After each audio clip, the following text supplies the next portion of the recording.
অভয়ের মায়ের পাশে বসে থাকবে এরকম লোকজন যারা সেই সময় মমতা ব্যানার্জির ভুলভাল সিদ্ধান্তকে অ্যাকসেপ্ট করেছিল এবং মমতা ব্যানার্জির হয়ে ব্যাট করছিল। তৃণমূল, বিজেপি, সিপিএম এগুলো বাদ দিন, অভয়ের কাণ্ডের সময় মমতা ব্যানার্জির যে সিদ্ধান্তগুলো ছিল সেইগুলোকে তো রাজ্যবাসী কখনোই অ্যাকসেপ্ট করেনি বা রাজ্যবাসী মেনে নেয়নি।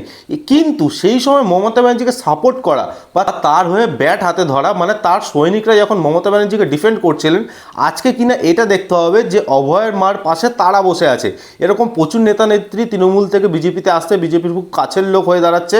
আমার তো মনে হয় না রাজ্যবাসী এটা খুব ভালোভাবে নেবে বলে। আমি জানি না ভবিষ্যৎ কী বলছে, কিন্তু আমার মনে হচ্ছে যে তৃণমূল থেকে এই সমস্ত যে লোকজনগুলো আসছে না, বিজেপির খুব কাছের হয়ে যাচ্ছে, যারা একটা সময় মমতা ব্যানার্জির হয়ে ব্যাট ধরতো। 2021-এর কথা যদি মনে পড়ে, বিজেপির যে ভরাডুবি হয়েছিল সেটাও কিন্তু এই বেনজলের জন্যই হয়েছিল।